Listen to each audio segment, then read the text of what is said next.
Rasulullah, asyhadu anna Muhammadar Rasulullah. Hayya 'alal jihad, hayya 'alal jihad, hayya 'alal jihad, hayya 'alal falah. Allahu akbar, Allahu akbar. Asyhadu an la ilaha illallah, asyhadu an la ilaha illallah, asyhadu anna Muhammadar Rasulullah, asyhadu anna Muhammadar Rasulullah. Hayya 'alal jihad, hayya 'alal jihad, hayya 'alal falah, hayya 'alal falah. Allahu akbar. لا إله إلا الله أشهد أن لا إله إلا الله أشهد أن محمدا رسول الله أشهد أن محمدا رسول الله حي على الجهاد حي على الجهاد، حي على الجهاد حي على الجهاد. حي على الفلاح. Assalamualaikum warahmatullahi wabarakatuh. Alhamdulillahirabbil alamin wal aqibatu lil muttaqin wala udwana illa 'alal zalimin. Wassalatu wassalamu ala khairi khalqi sayyidina Muhammad wa ala alihi wa sahbihi ajma'in, amma ba'd. Faqad qala Allah ta'ala fil Qur'anil Karim, a'udzu billahi minasy syaithanir rajim. Bismillahirrahmanirrahim. Wal takum minkum ummatun yad'una ilal khairi wa ya'muruna bil ma'ruf wa yanhauna 'anil munkar wa ulaika humul muflihun. Al-ayah sadaqallahul azim. Sedulur-sedulur yang diberkahi Allah, puji dan syukur kita limpahkan kehadirat Gusti Sajatining Mulya Allah Azza wa Jalla. Salawat beserta salam kita limpahkan kepada baginda Nabi Muhammad sallallahu alaihi wasallam dan keluarganya, sahabatnya, tabi'in, tabi'atnya, dan sampai kepada kita semua sebagai umatnya. Semoga mendapatkan syafaatnya dan diangkat menjadi umatnya. Amin ya Allah ya Rabbal alamin. Pada kesempatan kali ini saya ingin menanggapi video yang sedang viral, yaitu banyaknya azan di mana hayya 'alas sholahnya diganti, dirubah menjadi hayya 'alal jihad. Terlepas dari apa tujuannya, namun ketika saya membaca situasi dan kondisi, bahwasannya saudara, munculnya di beberapa tempat oleh berbagai kelompok dan berbagai kalangan, di berbagai daerah, di berbagai kota, sepertinya mereka melihat sebuah ketidakadilan yang terjadi kepada pihak para ulama lurus yang kita kenal, yang kita lihat selama ini memperjuangkan kemuliaan Islam dan menjaga negara kesatuan Republik Indonesia dari penjajahan asing ataupun asing saudara. Namun saya hanya ingin berpesan kepada sedulur sedayana yang melakukan azan, merubah dari hayya 'alas shalah menjadi hayya 'alal jihad, terlepas apapun itu tujuannya, saya sebenarnya ingin memberikan saran bahwasannya kalimat itu tidak perlu dirubah. Seandainya Anda mau mengajak berjihad kepada kaum muslimin wal muslimah, ketika Anda melihat ketidakadilan yang terjadi kepada para ulama, para habaib, maka kita contoh sesuatu yang memang sudah dicontohkan oleh baginda Nabi Muhammad sallallahu alaihi wasallam dan juga para sahabat. Dulu ketika baginda Nabi ataupun para sahabat ketika akan berperang, beliau semua, mereka semua memang melantunkan azan. Namun redaksi kalimat adanya tetap sama. Tidak ada istilah kalimat redaksi adzan dari mulai Allahu Akbar sampai la ilaha illallah, di tengah-tengahnya ada hayya 'alas shalah lalu diganti menjadi hayya 'alal jihad. Walaupun mereka semua mau berperang, ketika para sahabat baginda Nabi Muhammad SAW mau berperang, memang beliau ini melakukan adzan, dan adzan itu sendiri bukan hanya dilakukan dalam panggilan sholat saja. Dalam panggilan sholat kita sudah menjadi umum, semuanya sudah paham bahwa ada adzan di dalam waktu-waktu sholat. Dan bukan hanya dalam waktu sholat, ketika kita mengadzani yang meninggal, maka itu pun dilakukan, mengucapkan atau membaca kalimat adzan. Dan begitu pun juga saat baginda Nabi Muhammad SAW dan para sahabat akan berperang, beliau semua memang melantunkan kalimat adzan. Namun tidak ada redaksi adzan yang dirubah dari hayya 'alas shalah menjadi hayya 'alal jihad. Sedulur yang diberkahi Allah, apalagi jika seandainya redaksi kalimat adzan ini hayya 'alas shalah diganti oleh hayya 'alal jihad dilakukan pada waktu-waktu sholat. Namun saya tidak mengatakan seperti itu. Ini jika seandainya video-video yang tersebar, apakah itu memang dilantunkan di luar waktu sholat ataupun dilantunkan dalam waktu panggilan sholat, maka tetap redaksinya tidak boleh dirubah. Kalau itu seruan azan dikumandangkan ketika sholat, ketika akan sholat, misal masuk waktu maghrib dikumandangkan dengan kalimat yang berubah, itu salah, itu kita salahkan. Begitu juga nanti di azan isyanya, di azan subuhnya, di azan zuhurnya, asarnya, pokoknya di sholat-sholat fardu, azan yang dikumandangkan tersebut sudah berbeda dengan biasa, maka itu salah. Ya, saya kira kita ambil saja 3 cara pandang atau 3 jarak pandang, 3 perspektif atau 3 spektrum ya. Spektrum pertama pasti adalah fikih dalam syariat Islam, artinya tata cara beragama yang diatur oleh agama Islam. Termasuk di dalamnya ada adzan. Nah, adzan ini kan tidak berasal dari teks ayat, tapi itu adalah perintah Kanjeng Nabi kepada Sayyidina Bilal bin Rabah untuk memanggil orang untuk kasih tanda bahwa ini sudah saatnya sholat. Terus Bilal bin Rabah kalau tidak salah kemudian meneriakkan kata-kata yang sekarang kita kenal sebagai adzan itu.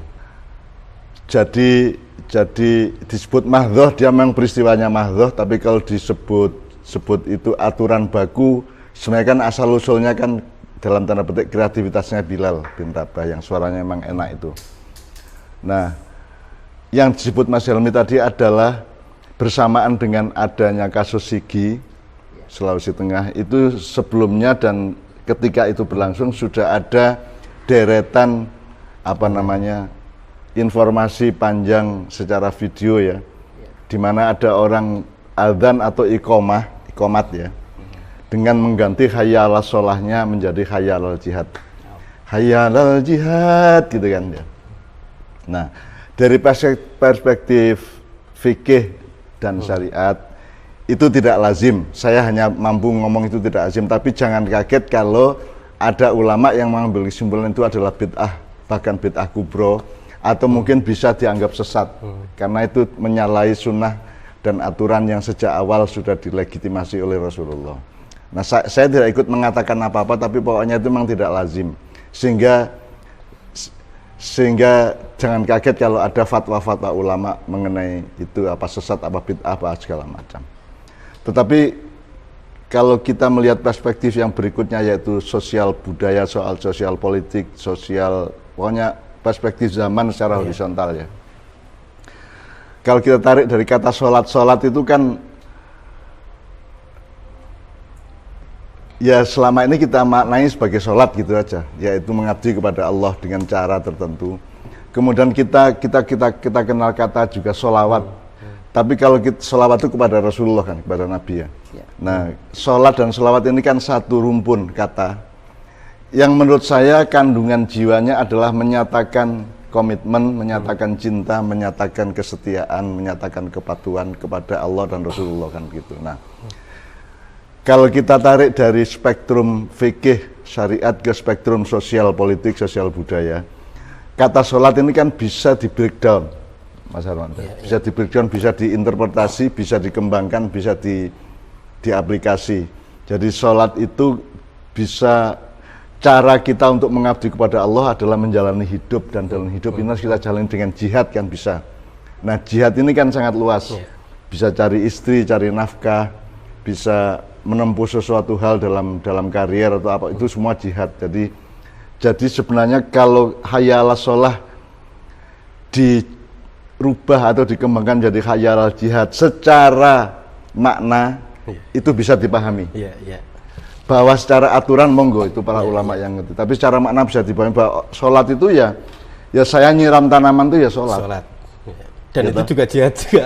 Iya, itu jihad juga. Saya mandi pagi itu juga sholat, itu juga jihad yang gitu. Nah, masalahnya sekarang adalah saya membayangkan ketika mendengarkan hayya 'alal jihad itu Saya tidak curiga dan tidak mengklaim apa maksudnya, tapi kalau saya jadi mereka, saya akan sekalian pakai kata kital.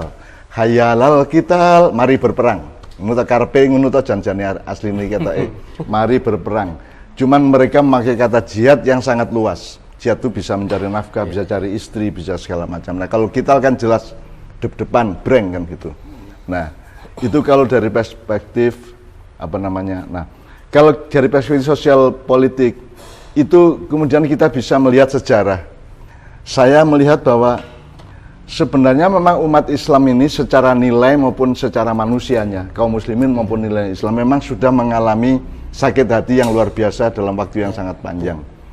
Saya menyebutnya sudah sekitar 4-6 abad itu umat Islam, dan nilai Islam itu disepelekan, diinjak-injak, tidak diakui, diremehkan dan seterusnya. Apakah itu urusannya dengan penjajahan bangsa-bangsa tertentu kepada bangsa yang lain, penjajahan atau kooptasi atau penginjak-injakan dari kelompok lain kepada kelompok Islam dan seterusnya. Itu kan sudah berlangsung berapa abad, sehingga saya memahami sangat lazim bahwa umat Islam atau kaum muslimin itu merasakan rasa sakit, diinjak-injak, dijajah, dipelekodo, dihapusi, apakah dari disalahpahami dari Renaissance sampai globalisasi ya.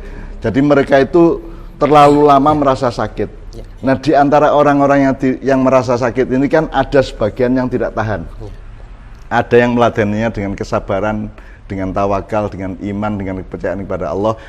Ada yang mentok akhirnya tidak kuat gitu ya. Nah, terjadilah sigi atau terorisme segala macam. Gitu ya. Jadi saya mencoba memahaminya bahwa itu juga lazim. Loh, kalau orang diinjak, misalnya kalau saya menghina bapakmu sampai 3 kali, terus kamu tidak marah kan tidak lazim. Terus kamu jadi menendang kepala saya kan juga sangat lazim. Jadi kelaziman itu harus kita pelajari juga.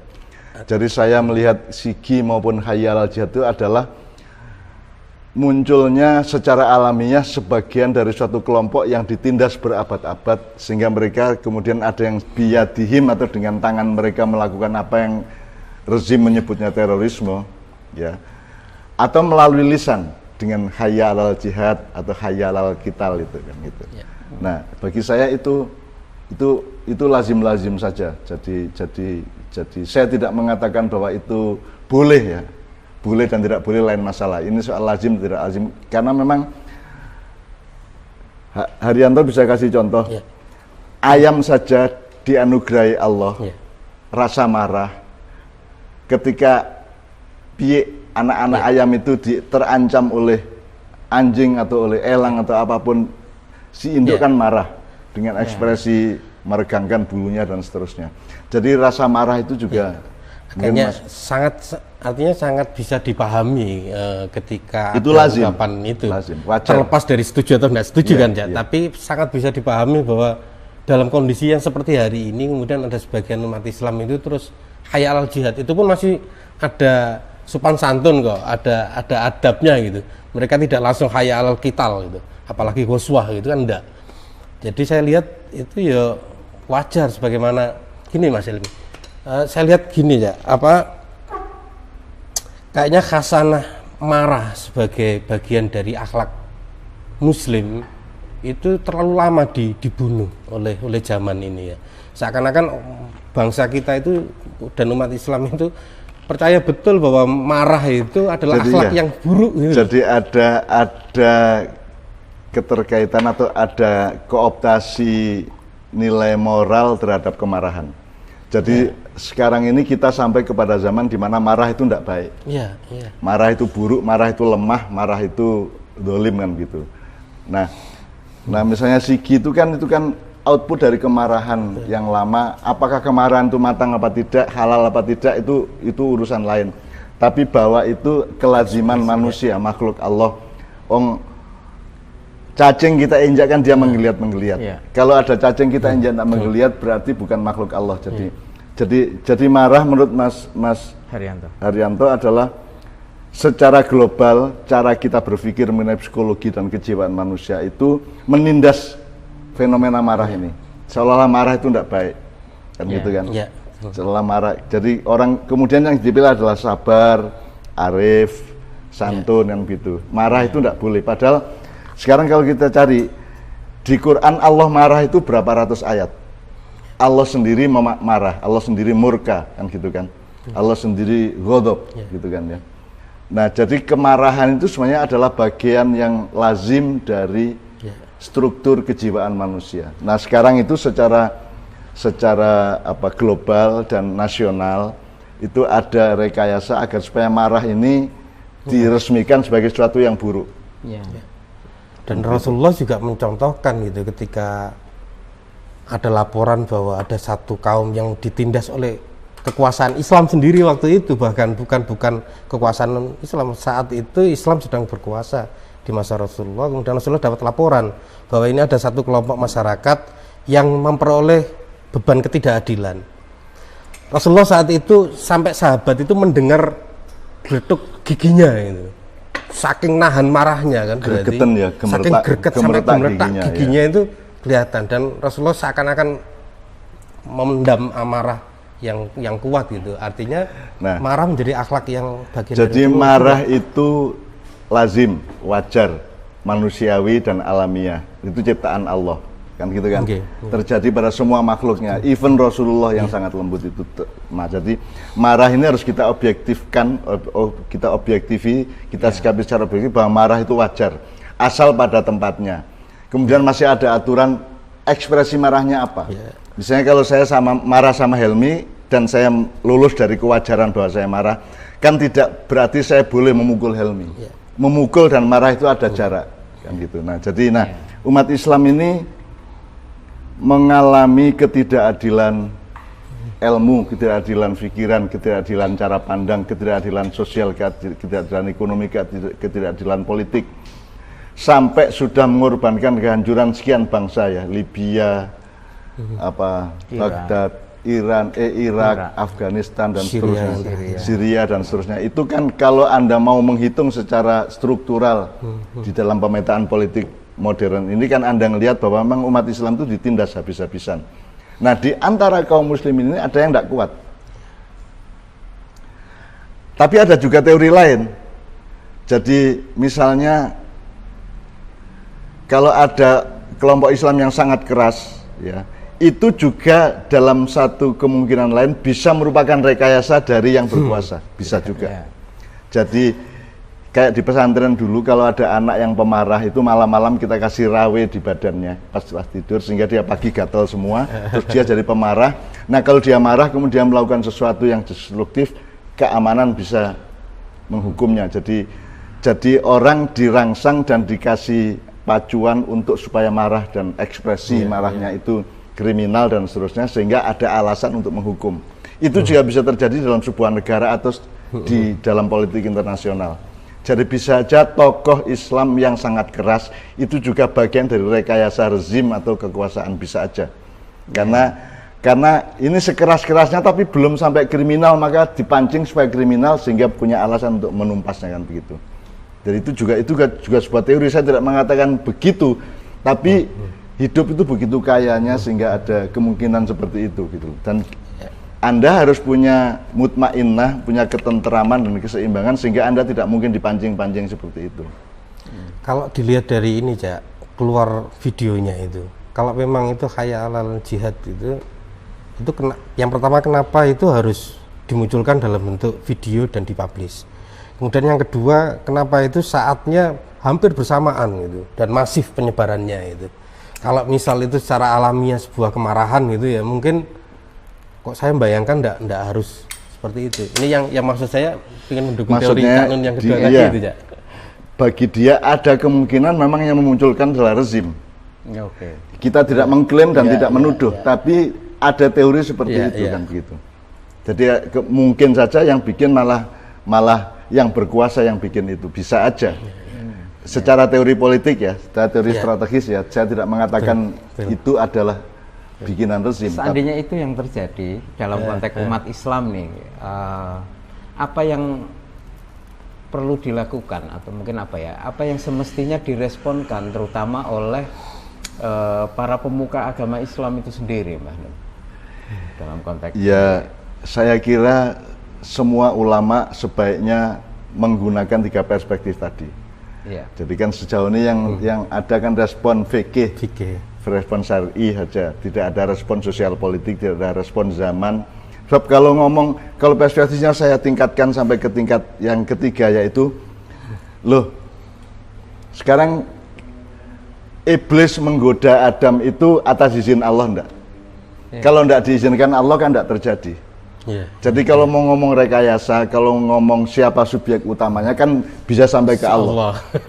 Loh, Allah aja bikin Dajjal kok, Allah bikin Imam Mahdi, Allah bikin Ya'juj Ma'juj, yang bikin siapa kalau bukan Allah?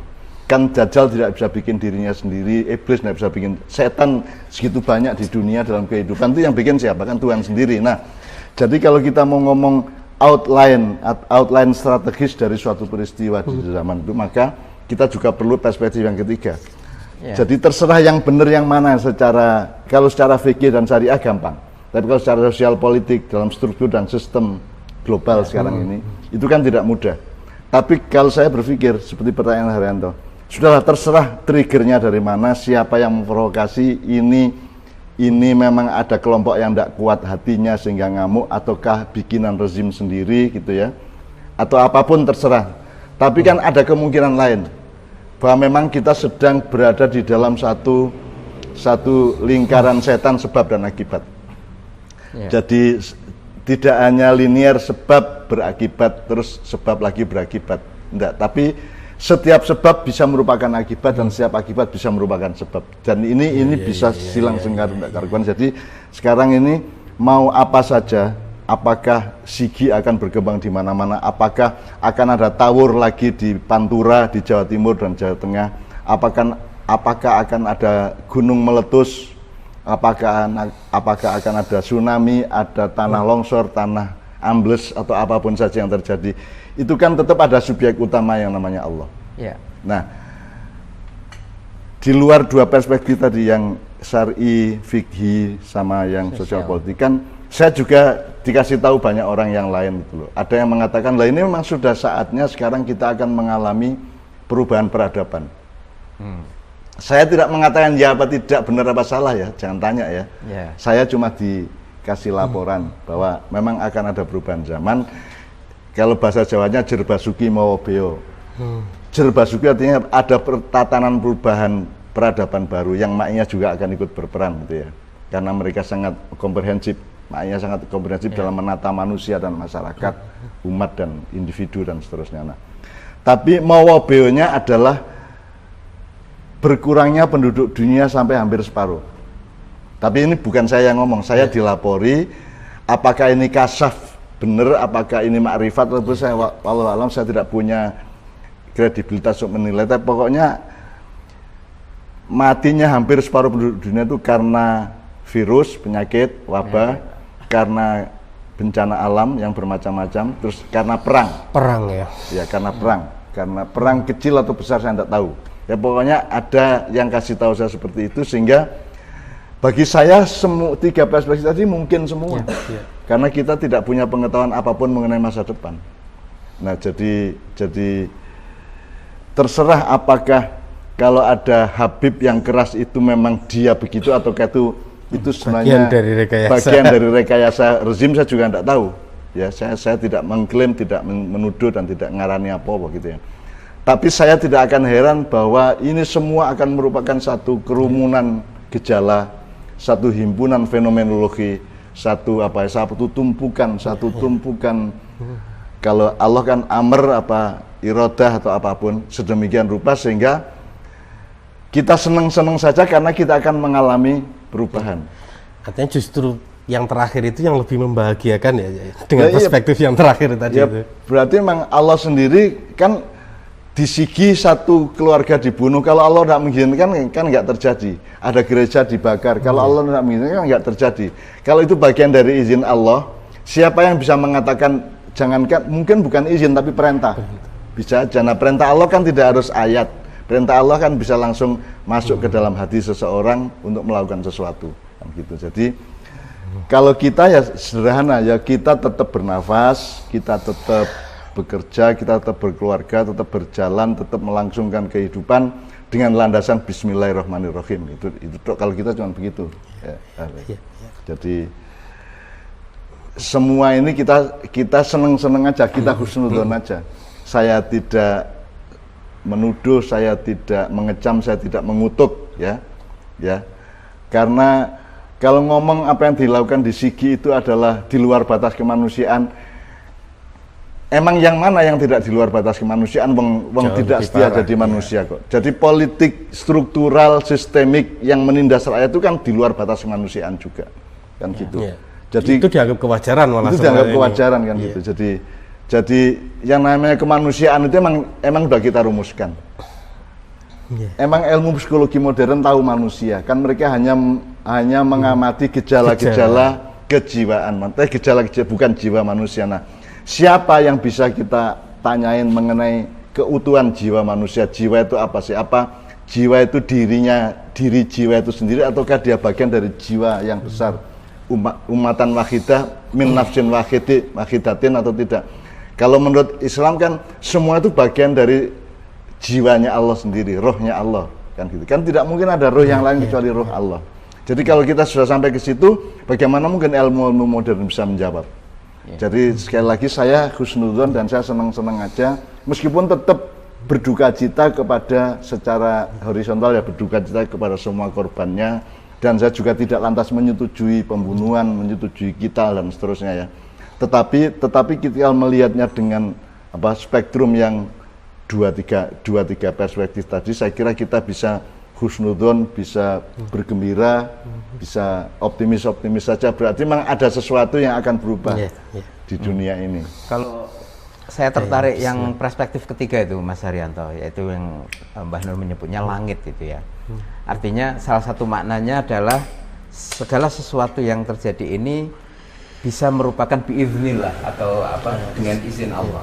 Kalau di Torimaknya kan ada amrullah, ada iznillah, ada ilmullah. Jadi ada yang diketahui Allah, ada yang diizinkan Allah, ada yang diperintah Allah, ada yang dibiarkan Allah, istidrodullah kan gitu. Jadi, nah, kalau dalam konteks itu kejadian yang menimpa umat Islam secara global, di mana fiturnya secara umum umat Islam ini masih dalam kondisi boleh dikatakan kalah oleh kekuatan global atau ditindas atau kalau dalam konteks media kita selalu disalahpahami, dibikin citranya buruk, yang disebut Islamofobi itu ya, atau yang disebut dengan Islamofobi. Dan juga pada saat yang sama kawasan-kawasan yang disebut sebagai negara-negara Muslim seperti di Timur Tengah juga mengalami kekacauan atau porak-poranda seperti itu. Nah, kalau itu kita baca dalam perspektif biiznillah, artinya kejadian atau fenomena yang menimpa umat Islam itu sebenarnya apakah bisa dianggap merupakan tamparan atau kritik oleh Allah terhadap diri umat Islam itu sendiri, yang mungkin umat Islam itu kurang solid, kurang sungguh-sungguh, atau paling tidak secara awam sedang nggak kompak kok mereka itu, gitu loh. Jadi tidak ada umat Islam itu tidak ada. Kalau maksudnya Mas Helmi kan gitu. Umat itu kan saya menyebutnya dari kata umun itu yang diminum itu susu yang sama, seperibuan. Jadi umat itu adalah saudara seperibuan. Nah, susu ini kan saya ibaratkan sebagai nilai-nilai Islam melalui Rasulullah yang kita nyucup bersama-sama, maka kita menjadi satu umat. Nah, sekarang kan tidak ada, Mas. Ada umat NU, ada umat Muhammadiyah, ada umat Wahabi, ada umat macam-macam, ada umat Naiyah, ada umat segala macam. Meskipun kita tidak pernah bersikap bermusuhan kepada siapapun itu ya, tapi kan tidak ada umat Islam, yang ada adalah kelompok-kelompok dalam lingkup bendera Islam gitu. Tapi tidak ada umat Islam. Dan ketika disampaikan bahwa kondisi umat Islam tertindas, kondisi umat Islam terdolimi, yang tidak terima itu justru dari Islam itu sendiri. Nah, iya. Jadi itu juga tidak hanya antar umat Islam, antar Habib pun begitu, antar ulama pun begitu. Yang satu pro rezim, yang satu anti rezim, yang satu mengamuk, yang satu sabar, yang satu. Padahal yang namanya marah dan sabar itu kan dua hal yang ada proporsinya, ada makomatnya, jadi ada tempatnya. Kalau marah pada posisi yang secara bebrayan, secara silaturahmi tidak seharusnya marah kan menjadi buruk marah itu. Tapi kalau Anda, misalnya saya bawa fotonya bapaknya Helmi terus saya ludahi 3 kali terus saya injak-injak terus Helmi tidak marah, itu kan juga tidak pada tempatnya. Itu kan setengahnya wajib marah kan begitu. Gitu. Nah, jadi tetapi gini Mas Helmi, dari seluruh ketidakadilan global kepada umat Islam dan nilai Islam, kalau saya nomor 1 malah terhadap nilai Islam. Ya. Akhir-akhir ini saja orang mulai dapat hidayah di Amerika, di Eropa gitu ya. Tapi sebenarnya secara menyeluruh sebenarnya masih tidak adil kepada nilai Islam. Dari cara berpikir ilmuwan kepada nilai-nilai Islam itu juga tidak objektif, tidak punya semangat, tidak punya kesungguhan, dan berbekal hanya kepada fobi-fobi tertentu kan gitu. Jadi menurut saya ketidakadilan yang utama itu terhadap nilai Islam. Akibatnya kepada umat Islam kan gitu. Nah, tetapi kalau kita ngomong keseluruhan tadi, kenapa sampai muncul SIGI, muncul yang disebut terorisme? Terorisme ini juga relatif ya. Bagi yang disebut teroris, yang teror adalah pemerintah. Rezim itu yang melakukan terorisme, karena terorisme itu sudah sama dengan teori penjajahan. Penjajahan itu tidak hanya fisik, tapi juga bisa pikiran, bisa hati, bisa tata nilai, bisa segala macam. Nah, kalau kita lihat secara keseluruhan, bahwa umat Islam itu menurut Mas Helmi tadi kan tidak tangguh, tidak sungguh-sungguh, tidak kompak dan seterusnya ya. Itu semua adalah bagian dari keprihatinan kita sehari-hari dalam setiap sholat kita dan doa-doa kita. Tapi tadi saya bilang sama Mas Haran, tapi oke, sekarang kalau Allah ngomong gini gimana? Helmi, kamu tuh kurang apa toh? Dalam keadaan COVID kamu masih bisa makan, masih bisa ngerokok, masih kompak sama istri, ya toh? Ya, Kerja juga aman di mana-mana, ya toh? Kamu tetap normal-normal saja hidupmu ya, cuman pakai masker dan seterusnya gitu ya. Tapi kan apa yang kamu menderita itu apa sehingga kamu sekarang menuntut kepadaku, kata Allah, misalnya gitu ya. Lo dibanding nabimu Muhammad, coba bandingkan. Apakah kamu punya cucu yang dipenggal kepalanya seperti Muhammad dipenggal, seperti Husain dipenggal kepalanya? Apakah kamu pernah menderita seperti Muhammad? Apakah kamu pernah dilempar batu jidatmu seperti Muhammad di Taif kan gitu kan? Jadi kalau dibandingkan dengan Nabi, kita ini tidak ada sekuku hitamnya penderitaan Rasulullah, sehingga tidak ada alasan untuk tidak bersyukur dan bergembira, gitu kan? Itu jadi saya tidak mengatakan bahwa ini semua oke, enggak oke, tetapi itu tidak mengurangi rasa syukur kita kepada Allah, karena bagaimana kita masih mandi pagi kok, airnya masih lancar juga, bisa pakai air hangat sekali-sekali kan gitu kan. Kita masih makan, masih beli lotek siang ini ya toh. Kita masih oke kok.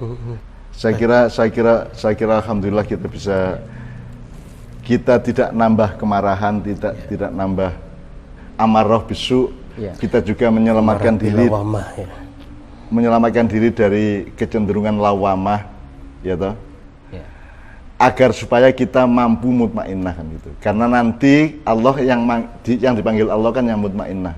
Ya ayyatuhan nafsul mutmainnah, irji'i ila rabbiki radiyatan mardiyah. Gampangannya kalau ngelihat kalimat ini, yang tidak mutmainnah tidak dipanggil. Jadi nanti ngelayap entah di mana, karena Allah tidak memanggilnya. Karena yang dipanggil Allah, ya ayyatuhan nafsul mutmainnah, irji'i, kembalilah kepada Tuhanmu dengan ridho dan dengan diridhoi gitu ya. Assalamualaikum warahmatullahi wabarakatuh. Waalaikumsalam warahmatullahi wabarakatuh.